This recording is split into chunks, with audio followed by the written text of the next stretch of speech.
Okay, तो एक बार फिर से स्वागत है आप सबका सीसीएनए फ्रेशर्स के लिए जो हमने ये वीडियो सीरीज़ स्टार्ट की है नेटवर्किंग में एंट्री लेवल की जॉब के लिए, राइट। तो इस वाली वीडियो में देखिए हम बात करने वाले हैं ये टॉप कुछ 100 क्वेश्चंस हैं, राइट। तो इस पे कुछ वीडियोज़ रहेंगी हमारी। लेट्स होप कि कितनी 4 या 5 कितनी वीडियोज़ बनेंगी इसमें। तो लास्ट टाइम एक क्वेश्चन हमने किया था लिंक के बारे में, राइट, कि जैसे दो डिवाइसेस हैं उनके बीच में जो कम्युनिकेशन मीडियम है आपका वायर्ड या वायरलेस वो लिंक रहता है। इसी तरह से बोलते हैं कि नोड क्या है, what is a node in a network, right. तो एक नेटवर्क के अंदर जितने भी डिवाइसेस हैं जो जॉइंट्स हैं कनेक्शंस हैं जहाँ पे आपके रहते हैं वो सारे के सारे कहलाएंगे नोड। जैसे प्रिंटर है आपका, पीसी है आपका, सर्वर है, फायरवॉल है, राउटर है, स्विच है, ये सारे के सारे आपके क्या हैं, nodes. So basically all of the devices in a network they are nodes, right. Then अगला क्वेश्चन आपका आता है कि पॉइंट टू पॉइंट लिंक किसको बोलते हैं। पॉइंट टू पॉइंट मीन्स कि डिवाइस टू डिवाइस, जब वन डिवाइस डायरेक्टली कनेक्टेड है अनदर डिवाइस दूसरे डिवाइस से without using a network device, बीच में कोई नेटवर्क डिवाइस यूज नहीं कर रहे हैं आप, हब या स्विच, डायरेक्ट दो पीसी एक दूसरे से जुड़े हुए हैं, that is your point to point link, right. अब बात आती है subnet mask. Question number 3 is what is subnet mask. देखिए इसके लिए आपको आपके आईपी के बेसिक्स, जो मैं हमेशा बोलता हूँ, आईपी के बेसिक्स अगर आपके स्ट्रॉन्ग नहीं है then you don't deserve to be in networking. It's as simple and as honest as that, right. कि आईपी तो मस्ट है। देखिए सारा जो नेटवर्क है वो किस पे रन कर रहा है आज के टाइम में, आईपी, राइट। आईपी नेटवर्क्स हैं सारे के सारे, डाटा कॉम के जो भी आप पढ़ रहे हैं। तो आईपी के बेसिक्स हमारे क्लियर होने सबसे मस्ट हैं। अब उन्हीं के अंदर एक बात आती है सबनेट मास्क। तो जैसे आईपी एक 32 बिट का एड्रेस था, लॉजिकल आइडेंटिफिकेशन, यूनिक आइडेंटिफिकेशन देता है डिवाइसेस को एक नेटवर्क के अंदर। उसी के अंदर जब नेटवर्क में आपको पहचान करवानी है कि ये वाला नेटवर्क का पार्ट है, ये वाला होस्ट का पार्ट, राइट, जब आपको आइडेंटिफाई करवाना हो किसी भी आईपी एड्रेस के अंदर, तो उसका काम करता है सबनेट मास्क। सबनेटिंग में भी आपको याद होगा हमने जब सबनेटिंग करी थी तो सारी सबनेटिंग किसके ऊपर बेस है आपका, प्रीफिक्स नोटेशन के ऊपर। और प्रीफिक्स नोटेशन का मतलब होता है आपका सबनेट मास्क निकालना, राइट। तो सबनेट मास्क के ऊपर ही सारी की सारी आपकी और आईपी के ऊपर ही पूरी नेटवर्किंग चलती है आपकी। ओके, तो जो यूटीपी केबल है आपका और एसटीपी भी कह सकते हैं, तो ट्विस्टेड पेयर केबल की मैक्सिमम लेंथ आपसे पूछता है अगर कोई, तो देखिए लैब टेस्टिंग के हिसाब से 100 मीटर बोलते हैं, राइट। लेकिन कुछ पैच केबल भी लगती है 10 मीटर की। और दूसरा ये है कि कभी भी आपकी थियोरेटिकल टेस्टिंग वाली जो आउटपुट रहती है ना, वो रियल सिनेरियो से काफ़ी डिफरेंट रहती है। तो आइडियली मानते हैं कि 80, 85 और मैक्सिमम टू मैक्सिमम 90 मीटर तक आप एक केबल लेके जाइए। उससे ज़्यादा अगर आपके डिस्टेंस पड़ता है तो आपका सिग्नल लॉस होना स्टार्ट होगा, राइट। इसमें आगे क्वेश्चन भी आएगा कि क्या होगा जब दो डिवाइसेस जो लैन में ट्विस्टेड पेयर केबल से जुड़े हुए हैं, तो अगर उनका डिस्टेंस दो डिवाइसेस का 100 मीटर से ज़्यादा हो तो क्या होगा। तो अल्टीमेटली वही है, जैसे किसी कमरे में कोई मान लो स्पीकर है या टीवी चल रहा है और आप उसी कमरे में हैं तो आपको अच्छे से सुनाई देगा। दूसरे कमरे में हॉल में चले जाएंगे तो कम सुनाई देगा, और बिल्कुल बाहर गली में चले जाएंगे तो बिल्कुल ही कम सुनाई देगा। तो ये कुछ ऐसा ही है, जितना डिस्टेंस आप 100 से आगे लेके जाते जाएंगे आपका सिग्नल उतना ही डिग्रेड होता चला जाएगा और आपको वैल्यू जो मिलेगी वो आपकी ज़ीरो के करीब आती चली जाएगी, राइट। तो सिग्नल के आपका लॉस पे फ़र्क पड़ता है। देन डाटा इनकैप्सुलेशन क्या है, तो अगर आपको याद हो हमने ओएसआई मॉडल पढ़ा था, राइट। तो ओएसआई मॉडल में सेंडिंग साइड पे जब आप एप्लीकेशन लेयर से फिजिकल लेयर की तरफ जाते हो, एक पूरा बड़ा डाटा था आपका, डाटा यूनिट्स में डिवाइड हुआ डीयूज़ के अंदर, और हर एक डीयू डाटा यूनिट के अंदर हर एक लेयर ने अब क्या कर दिया, हेडर की फॉर्म में अपनी इंफॉर्मेशन ऐड करवा दी मेन डाटा के साथ। तो उस प्रोसेस को बोलते हैं आपका इनकैप्सुलेशन, राइट। तो प्रोसेस है ये breaking down of information into smaller manageable chunks. और ये चंक्स कौन से हैं, जिनको हम ट्रांसपोर्ट लेयर पे बोलते हैं क्या, सेगमेंट, नेटवर्क लेयर पे पैकेट, डाटा लिंक लेयर पे बोलते हैं फ्रेम्स, और फिजिकल लेयर पे उनको कहा जाता है आपका बिट्स, राइट। सॉरी। देन फिर देखिए, अच्छा इसी के ऊपर एक और क्वेश्चन है, व्हाट इज़ डीकैप्सुलेशन। डीकैप्सुलेशन क्या होगा, जो अपोजिट प्रोसेस है जो रिसीवर साइड पे रहता है, फिजिकल लेयर टू आपका एप्लीकेशन लेयर, जहाँ पे आप एक्सट्रैक्ट करते हो सारा का सारा डाटा। इनकैप्सुलेशन की साइड पे आपने क्या किया, डाटा सारा लगाया हेडर की फॉर्मेट में, मेन डाटा के साथ आपने ऐड किया आईपी की इन्फॉर्मेशन, पोर्ट नंबर की इन्फॉर्मेशन, मैक की इन्फॉर्मेशन, राइट।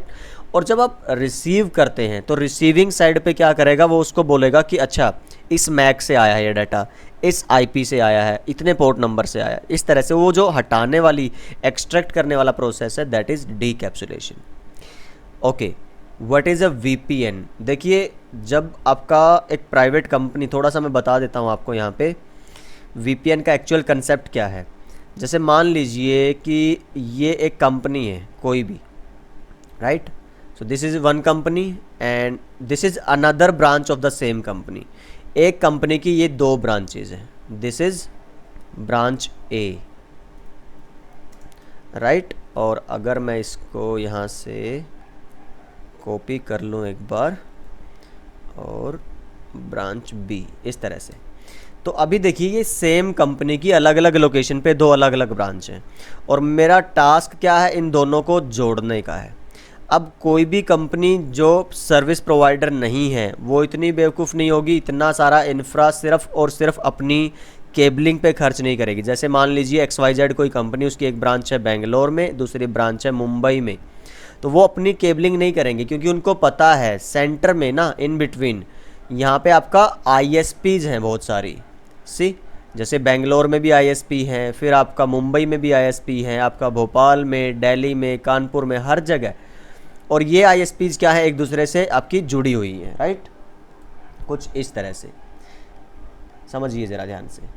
अब इन ISP के इंटरकनेक्शन को ही तो हम क्या बोलते हैं, इंटरनेट ना।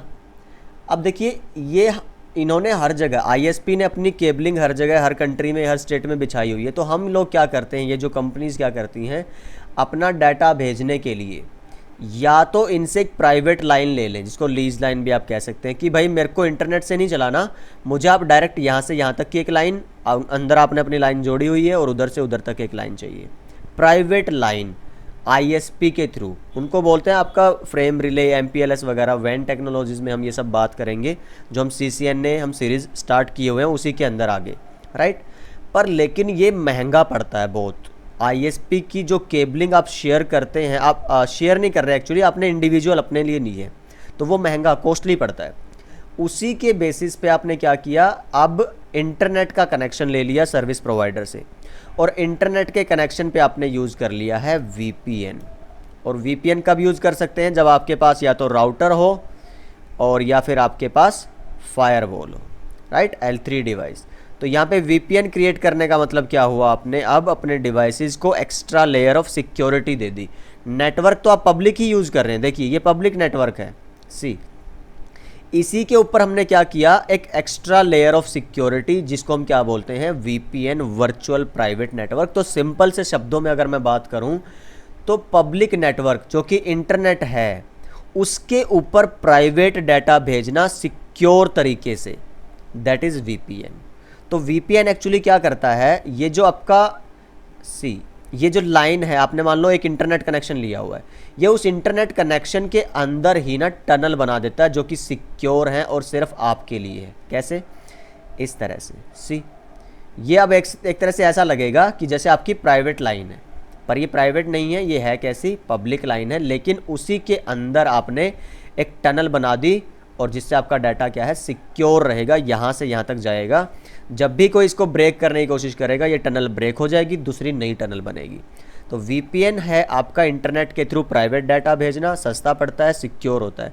तो इस टाइम पे जो हाई एंड और चीप एक मेथड आप कह सकते हैं डाटा प्रोटेक्शन का और डाटा शेयरिंग का वैन के अंदर, दैट इज़ VPN। ओके, तो ये VPN के बारे में हुआ। देन और VPN का आगे फिर बहुत बड़ा कंसेप्ट है, कितने तरह के रहते हैं, कैसे कन्फिगर करना है, तो ये मे भी आने वाली वीडियोज़ के अंदर। ब्रीफली डिस्क्राइब नेट का अगर आपको याद हो, हमने IP एड्रेसिंग में बहुत अच्छे से डिस्कस किया था कि जब IP addresses, private IP addresses में जब IPv4 एड्रेसेस आपके कम पड़ रहे थे 90s में, तो आईना ने एक शॉर्ट टर्म सोल्यूशन दिया कि भाई जब तक हम IPv6 डेवलप नहीं करके इम्प्लीमेंट करते हैं all over the world, all over companies, आप क्या करिए, पब्लिक और प्राइवेट वाला कंसेप्ट यूज़ करिए। इसका मतलब क्या हुआ, आयना ने बोला कि जो इस लाइन पे इस साइड यूज होगा आईएसपी की साइड पे, उधर चलेंगे पब्लिक आईपी। तो ये सारा कंसेप्ट उसी टाइम पे आया था, राइट, पब्लिक आईपी। और जब ये कंपनीज हैं, यहाँ पे किस तरह के आईपी चलेंगे, प्राइवेट आईपी, ठीक है। तो ये भी प्राइवेट आईपी हुआ और ये भी प्राइवेट आईपी। तो हमने आईपी वाले सेक्शन में बात की थी कि जो प्राइवेट आईपी हैं वो रीयूजेबल हैं। तो दुनिया भर में जितनी प्राइवेट कंपनीज़ हैं सारी की सारी 10.0.0.0 का नेटवर्क यूज कर सकती हैं।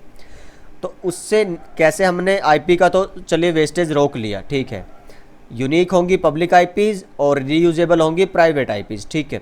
पर लेकिन जब आपको यहाँ पे कोई यूज़र है, उसको अगर इंटरनेट चलाना है, मान लीजिए ये एक यूज़र है यहाँ पे जो आपके कनेक्टेड है नेटवर्क पे एक लैन पे इस तरह से, और इसको जब इंटरनेट चलाना है तो स्विच से किस पे जुड़ना पड़ेगा, आपके राउटर पे।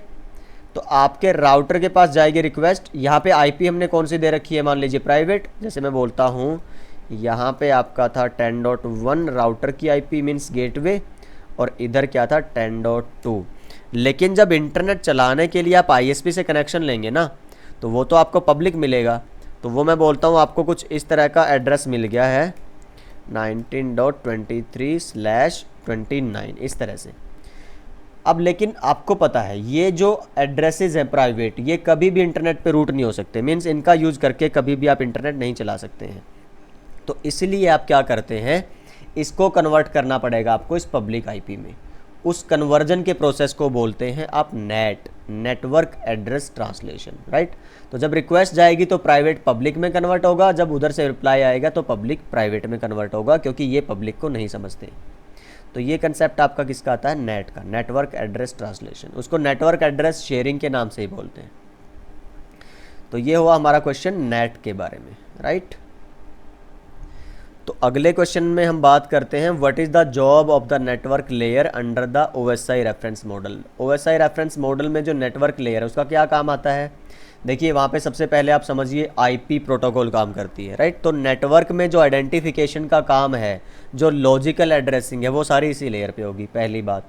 दूसरा, इस पर डिवाइस कौन सा यूज होगा, आपका राउटर। तो उसके बेस पे हम बोल सकते हैं कि राउटिंग का, बेस्ट पाथ सिलेक्शन का भी जो काम है सारा इसी लेयर पे होगा। तो ये वाला था आपका नेटवर्क लेयर के बारे में। How does a network topology आपके डिसीजन को कैसे अफेक्ट करती है जब भी आप कोई नेटवर्क डिज़ाइन करते हैं। तो देखिए आपको डिसाइड करना है कि किस तरह का मीडिया आपको यूज़ करना है, फाइबर यूज़ करना है, इथरनेट यूज़ करना है, राइट। तो अपने डिवाइसेस को इंटरनेट कनेक्ट करने के लिए या इंटरकनेक्ट करने के लिए तो किस तरह का मटेरियल, कनेक्टर कैसे यूज़ करने हैं, टर्मिनेटर कैसे यूज़ करने हैं आपको, तो ये सारा का सारा डिसाइड कौन करता है, आपकी टोपोलॉजीज, राइट। तो जनरली हमारे लैन में, कैंपस में जो चलती हैं वो सारी स्टार टोपोलॉजी चलती हैं, ठीक है। तो यहाँ से मैं आपको एक जस्ट एवं ही गूगल करने के लिए दे रहा हूँ, एक होमवर्क टाइप है। अगर आपको थोड़ा इंटरेस्ट और बढ़ाना है तो आप ट्राई करिए कि जो आपका एयरटेल है, जो जियो है, उनके जो नेटवर्क हैं वो किस टोपोलॉजी पे चलते हैं। तो गूगल करिएगा ज़रा इसके बारे में और मुझे कमेंट में ज़रूर बताइएगा, राइट।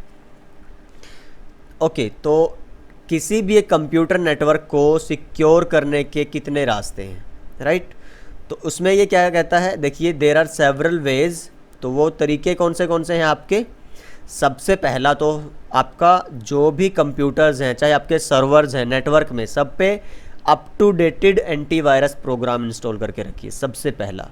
क्योंकि कोई भी आता है, अगर एक फ़िज़िकल डिस्क लगाता है या यूएसबी लगाता है, तो उससे चांसेस रहते हैं कि आपका डिवाइस जो है करप्ट होने का, राइट। क्योंकि वो यूएसबी पता नहीं XYZ पर्सन ने किस किस पीसी में, किस किस लैपटॉप में लगाई हुई है, राइट। पहला तो वही काम हुआ आपका, बिल्कुल एंड लेवल से शुरू करते हुए।